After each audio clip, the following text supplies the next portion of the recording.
नमस्कार, चर्चा में आप सभी का स्वागत है। मैं हूं ऋतु वर्मा। पुलवामा में आतंकी हमले को लेकर दुनिया भर के अहम देशों की ओर से भारत को सहयोग का भरोसा दिए जाने के बीच आज सऊदी अरब ने भी आतंकवाद के खिलाफ जंग में भारत का साथ देने का वादा किया। सऊदी क्राउन प्रिंस मोहम्मद बिन सलमान ने आतंकवाद के मसले पर कहा कि हम भारत के साथ हर तरह का सहयोग करने के लिए तैयार हैं। सलमान ने कहा कि हम इंटेलिजेंस से लेकर अन्य चीजों तक के लिए भारत का साथ देने को तैयार हैं। सऊदी अरब भारत के सबसे महत्वपूर्ण सहयोगी में से है। सऊदी अरब के क्राउन प्रिंस मोहम्मद बिन सलमान की भारत यात्रा के दौरान दोनों देशों के बीच आज कुल 5 समझौते हुए हैं। इनमें नेशनल इन्वेस्टर फंड में निवेश, टूरिज्म, हाउसिंग कोऑपरेशन, ब्रॉडकास्टिंग के क्षेत्र में समझौता हुआ है। इसके अलावा सऊदी अरब अब इंटरनेशनल सोलर अलायंस में शामिल हो गया है। आज भारत और सऊदी अरब के संबंधों के लिए क्राउन प्रिंस के इस दौरों को बेहद महत्वपूर्ण माना जा रहा था, ऐतिहासिक कहा जा रहा है। इसी पर चर्चा करने के लिए आज हमारे साथ स्टूडियो में 2 विशेष मेहमान मौजूद हैं। हमारे साथ हैं प्रभु दयाल साहब हैं, फॉर्मर एम्बेसडर हैं और ये सऊदी के पड़ोसी मुल्क कुवैत में आप बतौर राजदूत रहे हैं। प्रभु साहब, आपको बहुत बहुत स्वागत है कार्यक्रम में। हमारे साथ डॉक्टर जाकिर हुसैन साहब हैं। डॉक्टर जाकिर हुसैन साहब अंतर्राष्ट्रीय मामलों के विशेषज्ञ हैं और आपने सऊदी अरब और भारत के संबंधों पर विशेषज्ञता है इनकी। इन्होंने एक किताब भी लिखी है दोनों देशों के संबंधों को लेकर। आपका भी बहुत बहुत स्वागत है। डॉक्टर जाकिर हुसैन, आप ही से शुरू करना भी चाहेंगे। किस तरह से आप इस पूरे दौरे को ऐतिहासिक मानते हैं, महत्वपूर्ण मानते हैं? आतंकवाद और तमाम और जो 5 समझौते हुए हैं उस पर तो हम चर्चा करेंगे, लेकिन कूटनीतिक दृष्टि से, क्योंकि हम देखते हैं कि एक लंबे समय तक पाकिस्तान इस्लामिक देशों में भारत के खिलाफ एक प्रोपेगेंडा के लिए हमेशा से जाता रहा है, उसकी एक पकड़ रही है। लेकिन इस सरकार के दौरान हमने देखा पिछले 4.5 सालों में प्रधानमंत्री मोदी ने जिस तरह से अपने संबंधों को तमाम उन देशों के साथ बेहतर किया है, उसका साफ साफ उदाहरण सऊदी अरब के क्राउन प्रिंस का दौरा और खासकर आतंकवाद पे जिस तरह से उन्होंने कहा है वो बताता है। कि आपको लगता है कि भारत के लिए एक बड़ी कूटनीतिक बढ़त है? 3 चीज़ों से मैं कहता हूं कि ये बहुत बड़ी कूटनीतिक विजय है। नंबर 1, जैसे ही पुलवामा हुआ उन्होंने MBS ने अपना 1 दिन का दौरा स्थगित कर दिया, डिले कर दिया। ये शो करता है सऊदी अरबिया ये नहीं चाहता कि कोई ऐसा संदेश दे जिससे भारत और उसकी पब्लिक में एक गलत मैसेज जाए। ये पाकिस्तान के लिए सोचने की बात है। सेकंड जो है, स्टैंड एलोन विज़िट किया है, पाकिस्तान में गए और फिर सिर्फ रात में रह के फिर 3000 किलोमीटर की जर्नी करके फिर इंडिया आए। ये अपने आप में खुद जो है ये शो कर रहा है कि सऊदी अरबिया की नज़र में भारत की क्या अब स्थिति है। तीसरा ये हो गया कि भारत और सऊदी अरबिया में जो संबंध बन रहे हैं वो पाकिस्तान की जो पैठ थी पहले वो अपने आप में एक हटती हुई लगी, कमज़ोर हुई है। और भारत की जो छवि है, भारत की इम्पोर्टेंस है, सऊदी अरब क्यों भारत की तरफ इस तरीके से आया है जो कि पाकिस्तान एक्सपेक्ट नहीं कर रहा था। और जो आतंकवाद में उन्होंने जो बातें कही हैं कि हम हर लेवल पे कोऑपरेट करना चाहते हैं भारत और संपूर्ण क्षेत्र में, क्योंकि सऊदी अरबिया का जो इंटरेस्ट है, स्वार्थ है, वो सिर्फ पाकिस्तान से नहीं सर्व हो रहा है। भारत जैसी बड़ी अर्थव्यवस्था, बड़ी ताकत और साउथ एशिया में उसका वर्चस्व और बढ़ती हुई ग्लोबल स्टेटस पे उसका जो पावर हो रहा है, उससे सऊदी अरबिया भारत से जुड़ना चाहता है। तो ये पूरी तरीके से साफ है। और जिन जिन इश्यूज़ को उन्होंने लिया है, चाहे से एनर्जी हो, सिक्योरिटी में आप मैरीटाइम सिक्योरिटी हो, साइबर सिक्योरिटी, उस पर भी विस्तार से बात करेंगे। उससे पहले ये एक नज़र अभी डाल लेते हैं कि आज जो भारत और सऊदी अरब के बीच में जो 5 समझौते हुए हैं उसमें क्या खास क्षेत्र रहे हैं।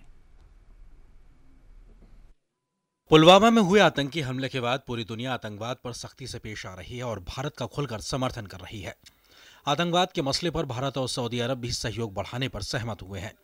भारत की यात्रा पर आए सऊदी अरब के क्राउन प्रिंस मोहम्मद बिन सलमान और PM मोदी के बीच हुई द्विपक्षीय वार्ता के बाद दोनों देशों ने इस बात का ऐलान किया। दोनों देशों ने आतंकवाद को बढ़ावा देने वाले देशों पर हर संभव दबाव बनाने की जरूरत पर जोर दिया। हम इस बात पर सहमत है कि आतंकवाद को किसी भी प्रकार का समर्थन दे रहे देशों पर सभी संभव दबाव बढ़ाने की आवश्यकता है। आतंकवाद का इंफ्रास्ट्रक्चर नष्ट करना और इसको समर्थन समाप्त करना और आतंकवादियों और उनके समर्थकों को सजा दिलाना बहुत ही जरूरी है। दोनों देश अतिवाद के खिलाफ सहयोग और इसके लिए एक मजबूत कार्य योजना पर सहमत हुए, तो साथ ही पश्चिम एशिया में शांति के लिए मिलकर काम करने पर रजामंद हुए हैं। हम इस बात पर भी सहमत हुए हैं कि काउंटर टेररिज्म समुद्री सुरक्षा और साइबर सुरक्षा जैसे क्षेत्रों में और मजबूत द्विपक्षीय सहयोग दोनों देशों के लिए लाभप्रद होंगे। सऊदी अरब ने भी भारत के साथ सहयोग का संकल्प जताया और कहा कि वह खुफिया सूचना साझा करने सहित अन्य क्षेत्रों में भारत के साथ सहयोग करेगा। जहाँ तक एक्सट्रीमिज्म और टेररिज्म की बात है, जो हमारे कॉमन कंसर्न है, हम ये बात बताना चाहते हैं भारत को बताना चाहते हैं कि हम आपके साथ हर तरह का कोऑपरेशन करेंगे, चाहे वो इंटेलिजेंस शेयर ही हो, और न सिर्फ भारत बल्कि सारे जो हमारे आसपास हैं सबके साथ मिलकर काम करेंगे। प्रधानमंत्री मोदी और सऊदी अरब के युवराज मोहम्मद बिन सलमान के बीच बातचीत के बाद दोनों देशों के बीच 5 समझौतों पर हस्ताक्षर हुए। इसमें राष्ट्रीय निवेश और बुनियादी ढांचा फंड में निवेश के लिए दोनों देशों ने एक सहमति पत्र पर हस्ताक्षर किए हैं। इसके अलावा पर्यटन, आवास के क्षेत्र में सहयोग के लिए भी MOU किया गया। भारत के इन्वेस्ट इंडिया और सऊदी अरब के जनरल इन्वेस्टमेंट अथॉरिटी के बीच भी द्विपक्षीय निवेश संबंधों को बढ़ावा देने के लिए सहयोग ढांचे पर हस्ताक्षर किए गए। प्रसार भारती एवं सऊदी ब्रॉडकास्ट कॉरपोरेशन के बीच भी सहमति पत्र पर हस्ताक्षर हुए। इस मौके पर प्रधानमंत्री ने कहा कि दोनों देशों ने अपने सामरिक वातावरण के संदर्भ में आपसी रक्षा सहयोग को मजबूत करने और उसका विस्तार करने पर भी सफल चर्चा की है। उन्होंने कहा कि हमारे ऊर्जा संबंधों को सामरिक गठजोड़ में तब्दील करने का समय आ गया है। हमारे ऊर्जा संबंधों को स्ट्रेटेजिक पार्टनरशिप में तब्दील करने का समय आ गया है। दुनिया की सबसे बड़ी रिफाइनरी और स्ट्रेटेजिक पेट्रोलियम रिजर्व में सऊदी अरब की भागीदारी हमारे ऊर्जा संबंधों को बायर सेलर रिलेशन से बहुत आगे ले जाती है। प्रधानमंत्री ने सऊदी अरब को भारत के सबसे मूल्यवान सामरिक सहयोगियों में से एक बताते हुए कहा कि दोनों देशों ने आर्थिक सहयोग को नई ऊंचाइयों पर ले जाने का निश्चय किया है। पीएम मोदी ने कहा कि हमारे सऊदी अरब से संस्थागत निवेश को सुविधाजनक बनाने के लिए एक ढांचा स्थापित करने पर सहमत बनी है। दोनों देश अक्षय ऊर्जा के क्षेत्र में अपने सहयोग को मजबूत करने पर सहमत हुए। प्रधानमंत्री ने अंतर्राष्ट्रीय सौर गठबंधन में सऊदी अरब का स्वागत किया। व्यापार और पर्यटन को बढ़ावा हेतु सऊदी अरब के नागरिकों के लिए ई-वीजा का विस्तार किया गया है। इससे पहले मोहम्मद बिन सलमान का सुबह राष्ट्रपति भवन में पारंपरिक स्वागत किया गया, जहां उन्होंने सलामी गारद का निरीक्षण किया। इस मौके पर राष्ट्रपति रामनाथ कोविंद और प्रधानमंत्री नरेंद्र मोदी मौजूद थे। इस अवसर पर सऊदी अरब के युवराज मोहम्मद बिन सलमान ने कहा कि वह भारत की यात्रा पर आकर बहुत प्रसन्न है और भारत का सऊदी प्रायद्वीप का रिश्ता हमारे DNA में बसा हुआ है। बाद में क्राउन प्रिंस ने विदेश मंत्री सुषमा स्वराज से मुलाकात की और दोनों देशों के सामरिक संबंधों सहित आपसी रिश्तों के विविध आयामों पर चर्चा की। सुधीर यादव और अभिषेक झा के साथ news night desk, DD news. और भारत सऊदी संबंधों पर चर्चा के लिए हमारे साथ स्टूडियो में 2 मेहमान मौजूद हैं। प्रभु दयाल साहब हैं और डॉक्टर जाकिर हुसैन साहब हैं। प्रभु दयाल साहब, आपसे जानना चाहेंगे कि आप कुवैत में भी रहे हैं, जो पड़ोसी मुल्क है, उसमें बतौर राजदूत रहे हैं। 2016 में प्रधानमंत्री का जब दौरा था, उस समय जिस तरह से ऊर्जा और सुरक्षा के सहयोग को लेकर संबंधों को मजबूत किया गया और ये उम्मीद की जा रही थी कि स्ट्रेटेजिक पार्टनरशिप को किस तरह से आगे बढ़ाया जाए, और स्ट्रेटेजिक पार्टनरशिप काउंसिल पर जो सहमति बनी है, क्या आपको लगता है एक लंबे समय से इन दोनों देशों के जो संबंध रहे हैं वो आज एक नए आयाम में पहुंच गए हैं? मुझे लगता है कि धीरे धीरे हमारे संबंध जो हैं वो और तंदुरुस्त होते जा रहे हैं और हमारे जो देश की जो नीति है वो शॉर्ट टर्म ऑब्जेक्टिव्स भी और लॉन्ग टर्म ऑब्जेक्टिव्स दोनों पर ध्यान दे रही है। देखिए, डिप्लोमेसी में ये बहुत ज़रूरी होता है कि आप अपने शॉर्ट टर्म ऑब्जेक्टिव्स तो अचीव कीजिए, साथ साथ ये भी देखिए कि लॉन्ग टर्म में हम अपने स्ट्रेटेजिक ऑब्जेक्टिव्स किस तरह से अचीव करना चाहते हैं। अब सऊदी अरब जो है ये हमारी एनर्जी नीड्स मीट करता है। सऊदी अरब हमारे यहाँ इन्वेस्टमेंट कर रहा है, जैसा आपने खुद जिक्र किया कि एक बहुत बड़ी ऑयल रिफाइनरी के में भागीदारी रहेगी और हमारे बहुत से जो वर्कर्स हैं सऊदी अरेबिया में, लगभग 2.7 मिलियन वहाँ पर काम कर रहे हैं, तो उनका भी हित होता है, उनका वेलफेयर होता है। तो शॉर्ट टर्म में तो हमको ये देखना है कि ये हमारे सब इंटरेस्ट ठीक रहे। लॉन्ग टर्म में हमको बहुत और कुछ देखना है, क्योंकि सऊदी अरब और पाकिस्तान के रिश्ते बहुत पुराने हैं और बहुत स्ट्रॉन्ग रहे हैं। जी हाँ, और सऊदी अरब से पाकिस्तान को बहुत सी सहायता मिलती रही है जो एक तरफा है। सऊदी अरब का जो स्टैंड रहा है हमारे इंडियन सब कॉन्टिनेंट की तरफ, ये थोड़ा सा डिसबैलेंस रहा है। ये हमारे लिए ज़रूरी है कि हम सऊदी के एटीट्यूड में कुछ बैलेंस लाएं ताकि वो इंडिया पाकिस्तान के बीच में ज़रा ठीक ठाक पॉलिसी अपने स्ट्रेटेजिक ऑब्जेक्टिव्स अचीव करते हुए परस्यू करे, क्योंकि पाकिस्तान हमको बहुत नुकसान पहुंचा रहा है और पाकिस्तान के लिए ये ज़रूरी है, अब सऊदी अरब के लिए ज़रूरी है कि वो पाकिस्तान को जहाँ तक हो सके तो वो रोके, क्योंकि सऊदी का पाकिस्तान पे काफ़ी इन्फ्लुएंस है। अब इस दौरे में क्राउन प्रिंस मोहम्मद बिन सलमान पाकिस्तान गए और उसी के जस्ट पहले ही ये पुलवामा टेरर अटैक हुआ।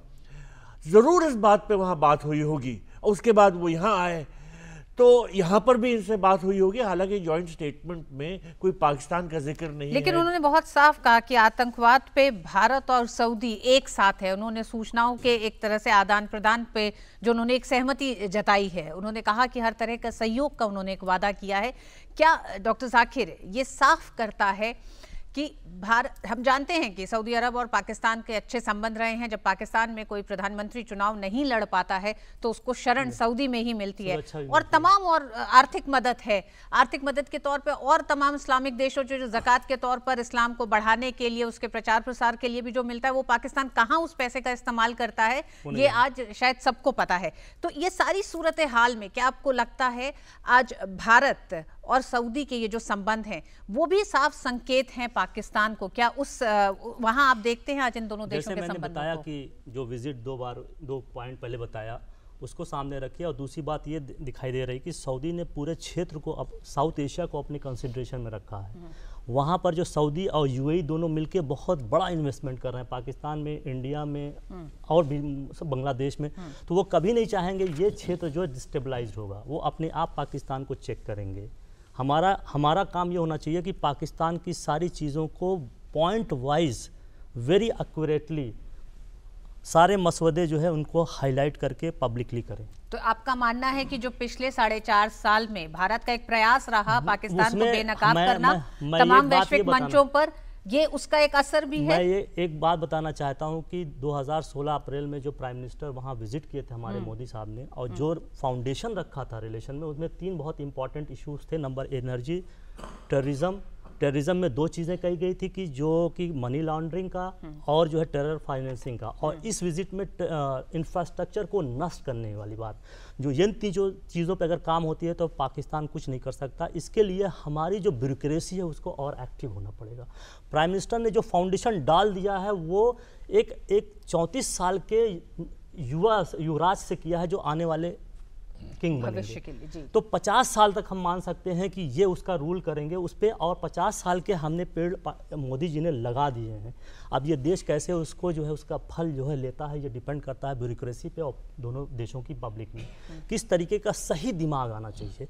सऊदी अरब जो है वेस्ट की तरफ से हटा है, ईस्ट की तरफ इमर्जिंग इकोनॉमिक की तरफ आ रहा है, और पुलवामा जो अटैक हुआ है वो बिल्कुल साफ जाहिर करता है कि सऊदी अरब जो है वेस्ट ईस्ट की तरफ जो लुक कर रहा है, वहाँ पे इन्वेस्टमेंट करना चाहता है, इंगेजमेंट बढ़ाना चाहता है, स्ट्रेटेजिक रिलेशन को डीप करना चाहता है, उसको कहीं ना कहीं रोकने की प्रयास किया गया। इसमें बहुत सी ताकतें लगी हैं, हमको सिर्फ एक तरफा नहीं देखना चाहिए। और हम बड़े नेशन हैं, हम इमर्जिंग नेशन हैं, हमारा जो है अलायंस सऊदी अरब भी अपने गल्फ रीजन में सबसे बड़ा रीजन है, अरब वर्ल्ड की सबसे लार्जेस्ट इकोनॉमी है, G20 का मेंबर है, यूनाइटेड नेशन में अपनी एक आवाज़ रखता है, 1.6 बिलियन पॉपुलेशन, मुस्लिम पॉपुलेशन में उसका जो है इस्लाम का देश है, वहाँ लोग जाते हैं हज करने, तो सऊदी अरब भी अपना रखता है। अगर दिए, और दूसरी तरफ भारत में सेकेंड लार्जेस्ट मुस्लिम पॉपुलेशन है, तो ये दोनों में अगर ये चीज़ें आती हैं तो सऊदी अरब को ये सोचना पड़ेगा कि भारत को हम इनकार नहीं कर सकते। अब जो कि उभरती हुई ताकत है उसे कहने की ज़रूरत नहीं है। जो छठी लार्जेस्ट इकोनॉमी हो गया है, मिलिट्री पावर हो गया है, टेक्नोलॉजी हब हो गया है, और 21st century young India is the future of not only of South Asia but of entire world. तो ये कहना है कि साझा हित अब आज की दर में ये रिलेशन को सस्टेन करेगा। मैं बार बार इसी चीज़ को अंडरलाइन कर रहा हूँ कि हमारी ब्यूरोक्रेसी इसको कैसे जो है कैश करती है। मोदी जी ने एक बहुत ही स्ट्रांग फाउंडेशन डाल दिया है, चाहे अपोजिशन पार्टी किसी इलेक्शन की वजह से उन्हें क्रिटिसाइज़ करे या जाके प्रोटोकॉल तोड़ने की बात करें, बिल्कुल गलत है। वो जो है मतलब शॉर्ट साइटेड है, इलेक्शन की वजह से क्रिटिसाइज़ कर रहे हैं, लेकिन as a analyst, as a foreign policy, और शायद मैं पहली बार ऐसा था कि सऊदी अरब के साथ इंडिया का वर्क करना शुरू किया और मैंने देखा कि 2 ही कंट्री के अंदर इतनी डेप्थ है जो कि कहीं भी जा सकती हैं, और इस विजिट में सारे इश्यूज़ को हमने टच किया है। 2007 में जो दिल्ली डिक्लेरेशन हुआ, 2010 में जो है रियाद डिक्लेरेशन हुआ, मोदी जी के 2016 में जो 4 एग्रीमेंट साइन हुए, और आज 5 एग्रीमेंट जो साइन हुए हैं, ये सारी ब्लूप्रिंट तैयार करते हैं 21st सेंचुरी का। और अगर इसको खुले दिल से दोनों मुल्कों ने लिया तो ये एक नेचुरल पार्टनरशिप में कोई कन्वर्ट होने से रोक नहीं सकता। This is a fact and we have to understand this fact. एक और चीज आप दोनों से ही जानना चाहेंगे कि पश्चिम एशिया और खाड़ी में शांति और स्थिरता के लिए भी दोनों देशों के हित साझा हैं। क्या ये भी एक कारण दिखाई देता है सऊदी अरब का भारत के साथ अच्छे संबंधों को लेकर आगे बढ़ना? आज उसकी जरूरत भी है। देखिए, एक चीज मैं बताना चाहूंगा कि एक विडंबना, ये कोइंसिडेंस नहीं है बल्कि एक फैक्ट है कि ईरान, हमारा संबंध ईरान से है और ईरान का संबंध सऊदी से खराब है। सऊदी अरब का संबंध पाकिस्तान से अच्छा है, हमारा संबंध पाकिस्तान से खराब है। तो कहीं ना कहीं इंडिया का भी वेस्ट एशिया में उतना ही रोल अदा है ताकि स्टेबलाइज करने में, और सऊदी अरब का रोल साउथ एशिया में आता है। लेकिन इंडिया ने अपनी एक पॉलिसी की है, तीन जो है पिलर्स पे आते हैं। हम किसी कंट्री में इंटरवेन नहीं करेंगे, हम किसी कंट्री को कुछ प्रिस्क्राइब नहीं करेंगे जैसे अमेरिका किसी भी देश की संप्रभुता में हमारा कोई हस्तक्षेप तीसरा जो है, हम अपने बायलैटरल रिलेशन में किसी तीसरे कंट्री की हस्तक्षेप नहीं चाहेंगे। ये हमारी पॉलिसी गल्फ की रही है, क्योंकि हमारा जो इंटरेस्ट गल्फ में है वो ईरान से भी उतना ही इंपॉर्टेंट है, वो इजराइल से उतना ही इंपॉर्टेंट है, और सऊदी और उसके एलाई से भी उतना इंपॉर्टेंट है। हमने जो है इक्वल बैलेंसिंग की पॉलिसी अडॉप्ट की है, तो हम उसको डिस्टर्ब नहीं करेंगे, क्योंकि हमारा नेशनल इंटरेस्ट है। सऊदी अरबिया कुछ भी कहेगा तो हम ईरान के खिलाफ एक तरफा एक्शन नहीं लेंगे, क्योंकि ये हमारा इंटरेस्ट है, और नेशनल इंटरेस्ट को अगर हम इग्नोर करेंगे तो हम नुकसान उठाएंगे। तो सऊदी अरब भी इस चीज़ को समझता है। अगर सऊदी अरब चाहता है कि इंडिया आए तो उसको बिल्कुल फॉर्मली यूनाइटेड नेशन के थ्रू इनवाइट करे, as a honest broker invite करे और सभी एक्सेप्ट करे। तो इंडिया जो कि नॉन अलाइनमेंट से उसका एक निष्पक्ष रोल रहा है, वो करने को बिल्कुल तैयार रहेगा।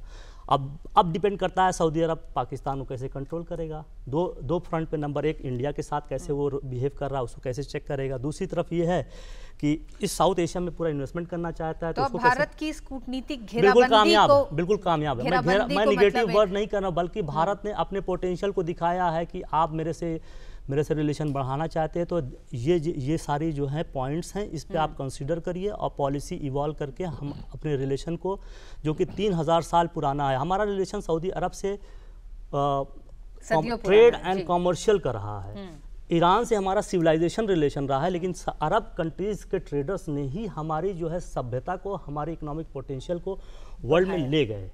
तो ये एक तरीके से कहीं हमारा जो ना ईरान से क्लैश करता है ना सऊदी अरब से क्लैश करता है, बल्कि हम तो हमेशा चाहते हैं कि उस रीजन में शांति रहेगी। तो उस रीजन से हम सबसे ज़्यादा तेल लगता है, सबसे ज़्यादा भारतीय 8-9 मिलियन है, मतलब 1 करोड़ से ज़्यादा, और उससे ज़्यादा $40 बिलियन हम रेमिटेंसेस पाते हैं, खाद वहीं से आती है। तो वो रीजन हमारे लिए, हमारी आर्थिक में, हमारी सामरिक दृष्टि में, हमारी सिक्योरिटी में बहुत ही इंपॉर्टेंट है। और 2014 देश बहुत है, बहुत पूरा रीजन हमारे लिए साझेदारी इसकी बेहद महत्वपूर्ण है सामरिक और रणनीतिक दृष्टि से। इसीलिए हमने उसको मतलब मैरीटाइम नेबरहुड कहा, एक्सटेंडेड नेबरहुड कहा 2005 की पॉलिसी में, क्योंकि हम तैयार हैं कि हमारा ग्रोथ जो होगी उसका शेयर, उसका फ्रूट हम इनसे शेयर करेंगे। बिल्कुल जाकिर साहब, और भविष्य में किस तरह से आगे बढ़ना होगा संभल कर भी, और आगे किस तरह से आप देखते हैं दोनों देशों के रिश्तों को आगे बढ़ने में, इस पर बात करेंगे। वक्त एक छोटे से ब्रेक का, ब्रेक के बाद वापस लौटते हैं।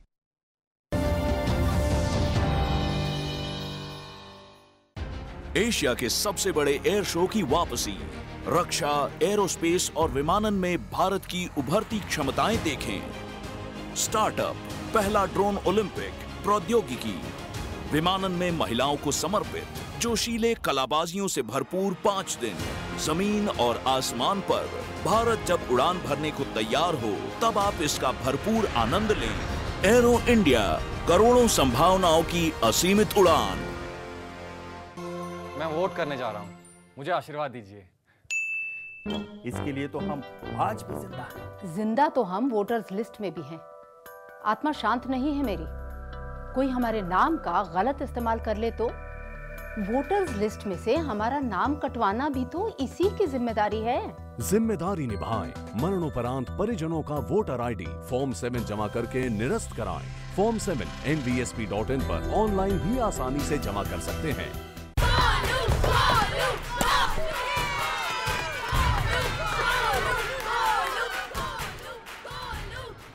बैटिंग तो अर्जुन कर रहा है, तो सब गोलू के लिए क्यों चीयर कर रहे हैं?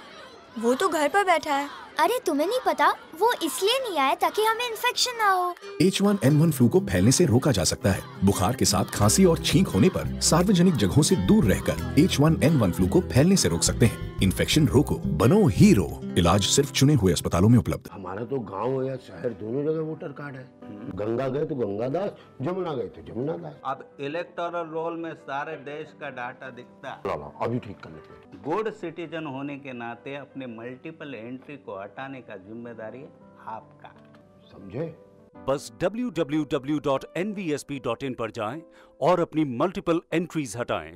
अब वोटर संबंधी सारी सुविधाएं www.nvsp.in पर ऑनलाइन भी उपलब्ध हैं।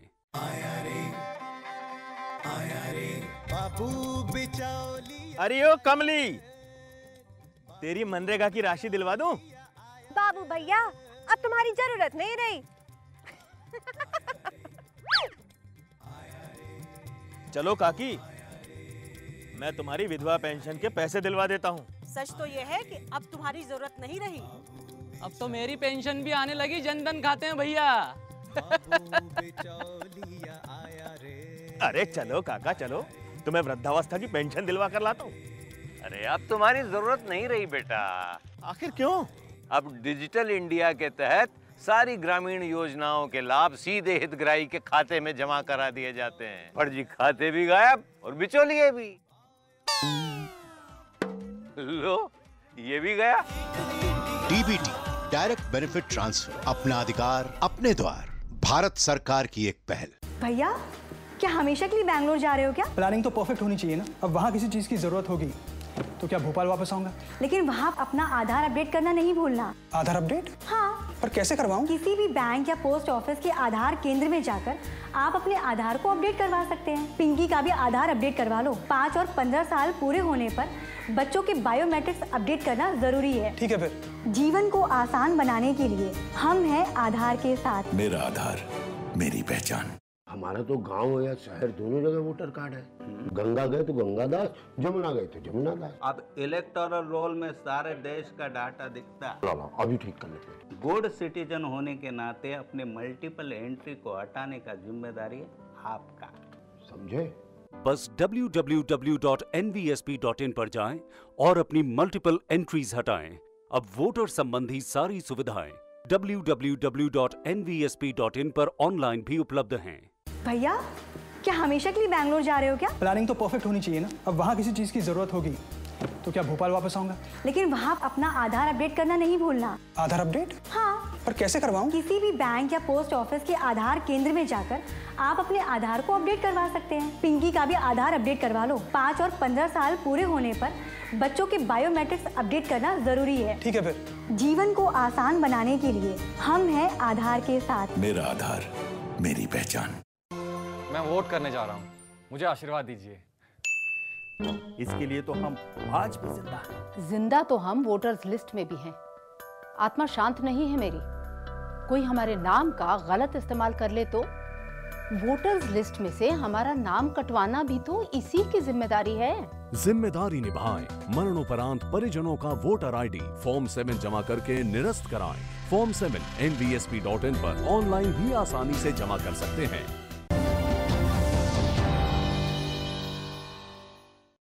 एक बार फिर आप सभी का स्वागत है चर्चा में। अंत में हम अपने दोनों ही मेहमानों से जानना चाहेंगे, बहुत संक्षेप में 2-2, 4-4 शब्दों में मैं जानना चाहूंगी कि इस पूरे दौरे को, आज क्राउन प्रिंस के दौरे को आप लोग किस तरह से कंक्लूड करना चाहेंगे?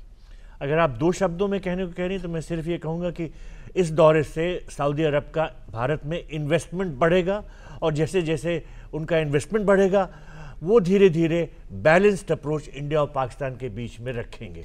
तो इस तरह से ये दौरा बहुत अहम रहेगा। प्रभु साहब, हमारे पास बहुत वक्त कम है। डॉक्टर जाकिर, आपसे। बहुत ही अहम दौरा हुआ है ये। इसने भविष्य की जो है एक फाउंडेशन रखा है। अब जिम्मेदारी जो है people to people relation, public diplomacy को डिपेंड करना है और ब्यूरोक्रेसी को आगे बढ़ना है। कि गवर्नमेंट ने अपना काम कर दिया, प्राइम मिनिस्टर ने अपना काम कर दिया, लेकिन bureaucracy and public diplomacy needs more focus, more deepening the relation. क्योंकि जो ट्रस्ट दोनों कंट्रीज़ के लोगों में आएगा, जो भ्रांतियाँ फैली हुई हैं सऊदी अरब को लेकर, इंडिया को लेकर, वो जब खत्म होगी ना तो पाकिस्तान का रोल अपने आप ही कम हो जाएगा। भ्रांतियों को दूर करने की एक बड़ी कोशिश की गई है प्रधानमंत्री नरेंद्र मोदी और क्राउन कॉन्फ्रेंस के जरिए जिसको कि अब आगे लेके जाने की जरूरत होगी। हम अपने दोनों ही मेहमानों का बहुत बहुत शुक्रिया अदा करते हैं इस पूरे प्रोग्राम में विस्तार से चर्चा करने के लिए। शुक्रिया। और अभी तक के इस कार्यक्रम में बस इतना ही। मुझे दीजिए इजाजत। नमस्कार।